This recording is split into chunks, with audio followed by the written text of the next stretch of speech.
Hello friends and students, आज हम पढ़ेंगे जेनेटिक रिकॉम्बिनेशन इन बैक्टीरिया और इसमें भी स्पेसिफिकली हम बात करेंगे ट्रांसफॉर्मेशन की। ये टॉपिक आपके पेपर 3 से बिलोंग करता है। तो चलिए स्टार्ट करते हैं इस टॉपिक की आउटलाइन से। ये आउटलाइंस हैं जिनके थ्रू हम 1 बाय 1 इस टॉपिक के बारे में चर्चा करेंगे। पहला है जेनेटिक रिकॉम्बिनेशन की आवश्यकता क्यों है। जैसा कि आप जानते हैं और प्रीवियस क्लासेस में पढ़ा भी है कि यूकेरियोटिक ऑर्गेनिज्म में सेक्सुअल रिप्रोडक्शन प्रेजेंट होता है, इसके विपरीत बैक्टीरिया में ये एब्सेंट होता है। इसलिए बैक्टीरिया में सेक्सुअल रिप्रोडक्शन की रिक्वायरमेंट्स को कंप्लीट करने के लिए एक अल्टरनेटिव पाथवे प्रेजेंट होता है, that is called as parasexual pathway. Next point है जेनेटिक रिकॉम्बिनेशन क्या है। जब दो डीएनए मॉलिक्यूल्स के बीच में जीन का एक्सचेंज होता है तो क्रोमोसोम पे जीन के नए कॉम्बिनेशंस बनते हैं। यह जेनेटिक रिकॉम्बिनेशन कहलाता है। म्यूटेशन की तरह जेनेटिक रिकॉम्बिनेशन भी पॉपुलेशन में जेनेटिक डाइवर्सिटी को कॉज करता है और ये इवोल्यूशन का आधार है।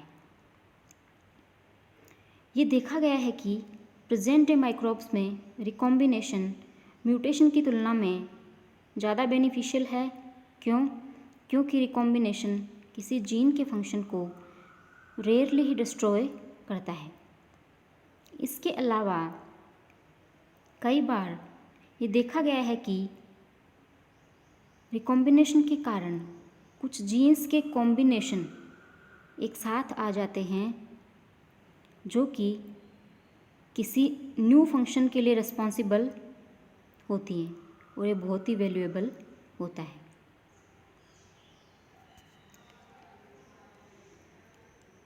नेक्स्ट पॉइंट है types of genetic transfer.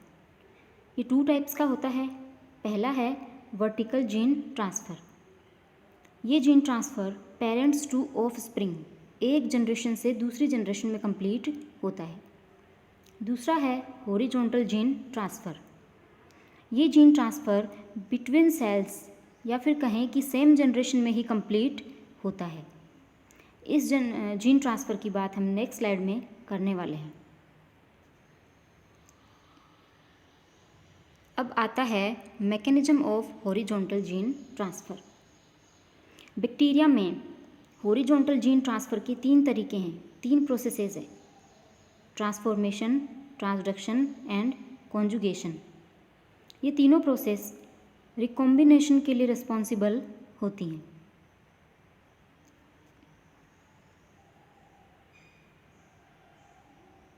Next point है जीन ट्रांसफ़र की प्रॉपर्टीज़ क्या हैं। जैसा कि अभी हमने प्रीवियस स्लाइड में देखा, बैक्टीरिया में जीन ट्रांसफ़र के 3 प्रोसेसेस हैं। ये तीनों प्रोसेस क्या होती हैं? यूनिडायरेक्शनल, एक ही दिशा में होती है, donor to recipient. Second point है रिकॉम्बिनेशन में 2 स्टेप्स होते हैं। पहला है जब डोनर डीएनए रेसिपिएंट डीएनए के साथ जाकर जुड़ता है तो एक नई स्ट्रक्चर बनती है, उसको बोलते हैं मीरोजाइगोट। सेकंड पॉइंट है डोनर डीएनए का जो होमोलोगस पोर्शन रेसिपिएंट डीएनए से जुड़ता है वो कहलाता है एक्सोजीनोट, और रेसिपिएंट डीएनए का जो पोर्शन रिप्लेस होता है वो कहलाता है एंडोजीनोट। थर्ड प्रॉपर्टी है ट्रांसफ़र हमेशा पार्शियल होता है, यानी कि कुछ जीन्स या डीएनए का ही ट्रांसफ़र होता है।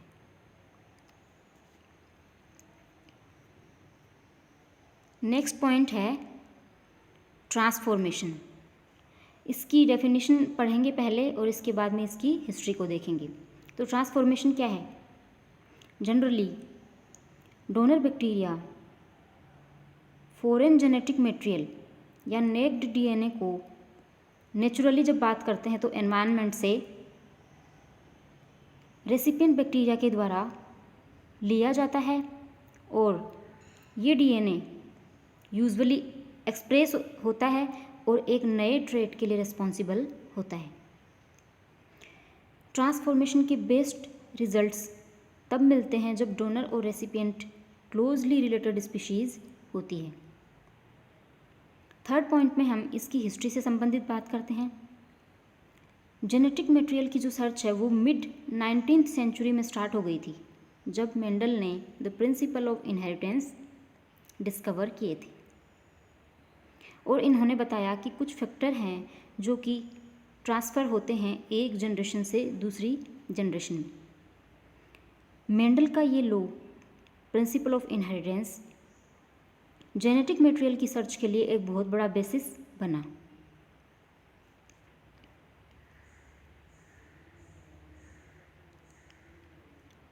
नेक्स्ट पॉइंट है ग्रिफिथ का एक्सपेरिमेंट, जो कि बहुत इंपॉर्टेंट है। 1928 में फ्रेडरिक ग्रिफिथ ने डिप्लोकोकस न्यूमोनी, जिसका नया नाम स्ट्रेप्टोकोकस न्यूमोनी है, में ट्रांसफॉर्मेशन को डिस्कवर किया। ग्रिफिथ जब लेबोरेटरी में एक्सपेरिमेंट कर रहे थे तो इन्होंने देखा कि ये बैक्टीरिया इन्फेक्शन कोज करता है और इसके बाद ग्रिफिथ ने इसके 2 स्ट्रेन पे काम किया। पहला है एस3। इस स्ट्रेन में जब इसको लैब में ग्रो करवाया गया तो इसकी कॉलोनी स्मूथ अपीयरेंस होती है, यानी चिकनी दिखाई देती हैं, और ये स्मूथ जो है इसका कारण है इसमें शाइनी पॉलीसेकेराइड कोट का प्रेजेंट होना, और इसके कारण ये वायरुलेंट होते हैं, यानी कि ये डिजीज़ कोज करते हैं। दूसरा इन्होंने लिया था स्ट्रेन R2। इसकी जो कॉलोनीज हैं वो दिखने में रफ होती है। क्यों? क्योंकि इनमें पॉलीसेकेराइड कोट जो है वो एब्सेंट होता है, इसलिए ये स्ट्रेन अवायरुलेंट है, यानी कि डिजीज़ कोज नहीं करता। इस इमेज में भी आप देख सकते हैं, ये तो स्मूथ कॉलोनीज़ हैं और ये वाली रफ कॉलोनीज़ हैं।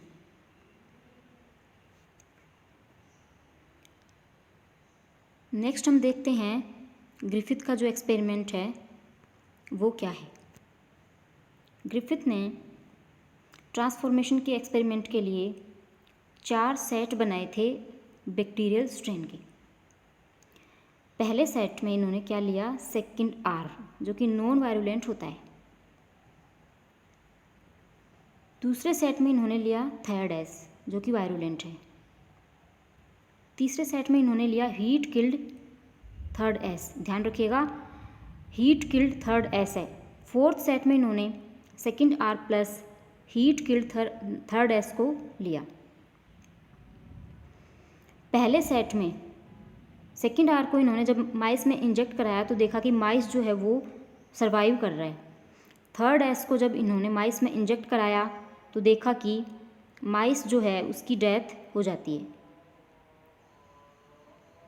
तीसरे सेट में जब हीट किल्ड थर्ड S को इन्होंने माइस में इंजेक्ट कराया तो देखा कि माइस जो है वो सरवाइव कर रहा है। फोर्थ सेट में second R plus third S को जब माइस में इंजेक्ट कराया तो देखा कि माइस जो है उसकी डेथ हो जाती है। तो यहाँ से इन्होंने ये कंक्लूज़न निकाला कि थर्ड S में कोई ऐसा सब्सटेंस या ट्रांसफॉर्मिंग फैक्टर है जो सेकंड R में ट्रांसफ़र हो रहा है और इसके कारण ही इस माइस की डेथ हो रही है। लेकिन ग्रिफिथ इस ट्रांसफॉर्मिंग फैक्टर या सब्सटेंस का पता नहीं लगा पाए। इसके लिए आगे 3 साइंटिस्ट आए, एवरी, मैक्लियोड, मैकार्टी।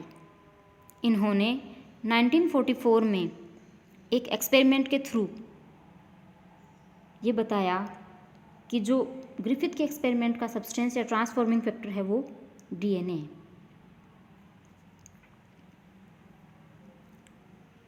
इस स्लाइड में हम एवरी, मैक्लियोड और मैकार्टी का जो एक्सपेरिमेंट है उसको देखते हैं। एवरी, मैक्लियोड और मैकार्टी ने heat killed S strain bacteria को लिया था और इसके 5 बैच बनाए। पहले बैच में इन्होंने क्या किया, जो स्ट्रेन है बैक्टीरिया का उसमें पॉलीसेकेराइड को डिस्ट्रॉय किया। सेकंड में इन्होंने लिपिड को डिस्ट्रॉय किया। थर्ड बैच में RNA को डिस्ट्रॉय किया। फोर्थ में प्रोटीन को डिस्ट्रॉय किया। इन चारों को डिस्ट्रॉय करने से क्या होता है कि माउस जो है उसकी डेथ हो जाती है। फिफ्थ स्ट्रेन में इन्होंने क्या किया, डीएनए को डिस्ट्रॉय किया, तो देखा कि माइस जो है वो जिंदा रहता है। यानी कि यहाँ से कंक्लूजन निकल रहा है कि फिफ्थ बैच में डीएनए को डिस्ट्रॉय करने पे माउस जिंदा रह रहा है। इसलिए फर्स्ट, सेकंड, थर्ड, फोर्थ जो बैच हैं इनमें क्या था, डीएनए प्रेजेंट था, और डीएनए प्रेजेंट होने के कारण ही इनकी डेथ हो गई।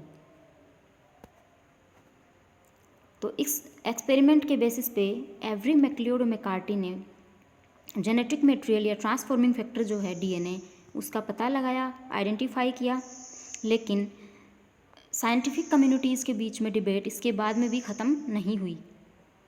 फाइनली हर्शे और चेज ने बैक्टीरियोफाज को लेकर एक एक्सपेरिमेंट किया और बताया कि डीएनए जेनेटिक मटेरियल है। लेकिन यहाँ पे हम हर्शे और चेज के एक्सपेरिमेंट की बात नहीं करेंगे, क्योंकि वो डीएनए की डिस्कवरी के अंतर्गत उसकी बात करेंगे। यहाँ पे हमारा जो टॉपिक है वो है ट्रांसफॉर्मेशन। नेक्स्ट आता है transformation principle. Bacterial transformation bacteria की नेचुरल एबिलिटी पे बेस्ड होता है, यानी कि ये नेचुरली डीएनए को रिलीज़ करते हैं और इसको अनदर कम्पिटेंट बैक्टीरिया या होस्ट बैक्टीरिया या रेसिपिएंट बैक्टीरिया के द्वारा इसको ग्रहण किया जाता है।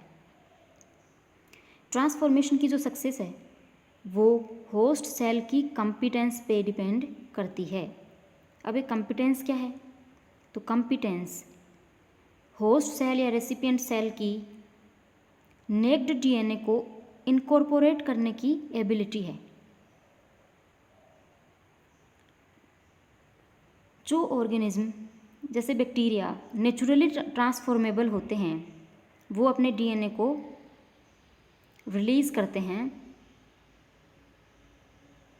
लेट स्टेशनरी फेज में ऑटोलिसिस के द्वारा। जैसा कि हम बैक्टीरिया का ग्रोथ साइकिल पढ़ते हैं उसमें 3 फेजेस होती है, लैग, लॉग और स्टेशनरी। तो बैक्टीरिया जो डीएनए रिलीज़ करता है वो स्टेशनरी फेज में, लेट स्टेशनरी फेज में रिलीज़ करता है।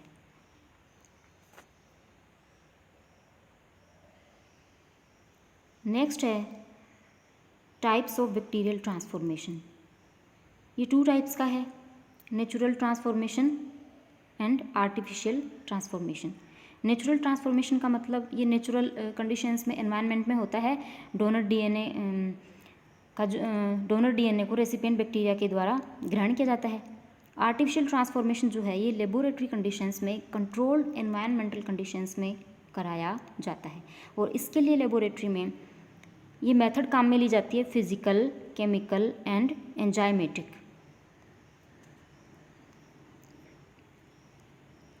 इसके बाद में हम पढ़ते हैं ट्रांसफॉर्मेशन के steps.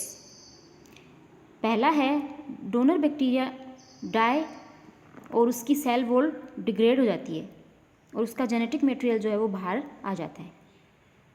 Second point, genetic material के बाहर आने के बाद में जो डीएनए के कुछ फ्रेगमेंट्स हैं वो रेसिपिएंट बैक्टीरिया की प्लाज्मा मेम्ब्रेन पे कुछ डीएनए बाइंडिंग प्रोटीन होती हैं उसके साथ बाइंड होते हैं। थर्ड, प्लाज्मा मेम्ब्रेन पे बाइंड होने के बाद में फ्रेगमेंट को अंदर ले लिया जाता है और ये फ्रेगमेंट जो है डीएनए का ये रेसिपिएंट डीएनए के साथ होमोलोगस रिकॉम्बिनेशन के द्वारा जुड़ जाता है। इस होमोलोगस रिकॉम्बिनेशन में रैक ए प्रोटीन हेल्प करती है। होमोलोगस रिकॉम्बिनेशन का मतलब है कि जो डोनर डीएनए है और रेसिपिएंट डीएनए है उनके डीएनए में सीक्वेंस सिमिलरिटीज़ होनी चाहिए। लास्ट है एक्सचेंज इज़ कंप्लीट, यानी कि डोनर डीएनए और रेसिपिएंट डीएनए जब होमोलोगस रिकॉम्बिनेशन के द्वारा जुड़ जाते हैं तो ये प्रोसेस कंप्लीट हो जाती है। इस प्रोसेस को अब हम देखते हैं डायग्राम के थ्रू। यहाँ पे आप देख सकते हैं ये डीएनए के फ्रेगमेंट्स हैं, ये बैक्टीरियल क्रोमोसोम है, यहाँ पे इसका फ्रेगमेंट का अपटेक हो गया है और ये डीएनए फ्रेगमेंट अगर होमोलोगस रिकॉम्बिनेशन करके बैक्टीरियल डीएनए से जुड़ जाता है तो ये स्टेबल ट्रांसफॉर्मेशन कहलाएगा, और अगर डीएनए फ्रेगमेंट का डिग्रेडेशन हो जाता है तो ये अनसक्सेसफुल ट्रांसफॉर्मेशन कहलाता है। कुछ केसेस में क्या होता है कि बैक्टीरिया में प्लाज्मिड प्रेजेंट होता है, इसका अपटेक किया जाता है और स्टेबल ट्रांसफॉर्मेशन होता है।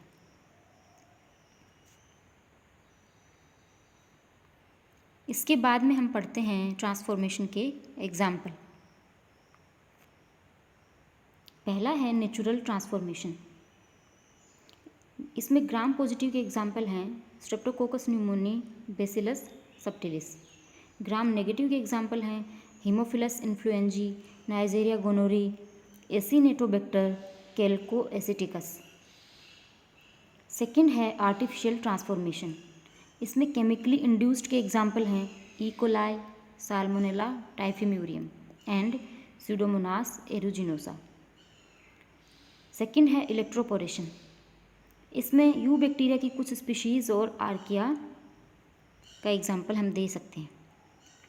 ये जो दो टाइप हैं नेचुरल और आर्टिफिशियल ट्रांसफॉर्मेशन, इसमें से नेचुरल ट्रांसफॉर्मेशन जो होता है वो 1% बैक्टीरियल स्पीशीज़ में ही होता है।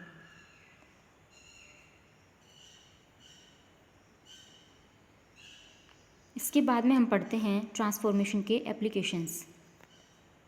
पहला है डीएनए की क्लोनिंग में, यानी कि जैसा कि हमने प्रोसेस में देखा कि डीएनए को डोनर डीएनए को रेसिपिएंट डीएनए के द्वारा लिया जाता है, उसमें इंटीग्रेट होता है, और ये जब बैक्टीरिया में इंटीग्रेट हो गया, कंप्लीट हो गया, इसके बाद में बैक्टीरिया बाइनरी फ्यूजन से जब डिवाइड करता है तो इसकी बैक्टीरिया की बहुत सारी जनरेशन्स, बहुत सारी कॉपीज़ बनती हैं और उनमें डीएनए भी मल्टीपल कॉपीज़ में प्रेजेंट होता है, इसलिए इसको हम यहाँ पे डीएनए क्लोनिंग कहते हैं। दूसरा है cDNA लाइब्रेरीज़ के जनरेशन में। cDNA क्या होता है? ये mRNA से रिवर्स ट्रांसक्रिप्शन की प्रोसेस के द्वारा बनाया जाता है।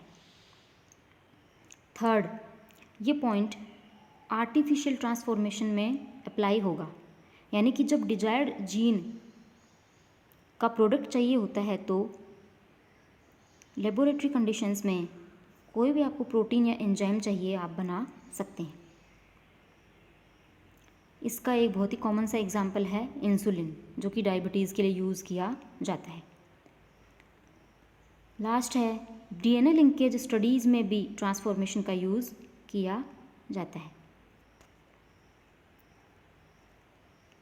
Thank you.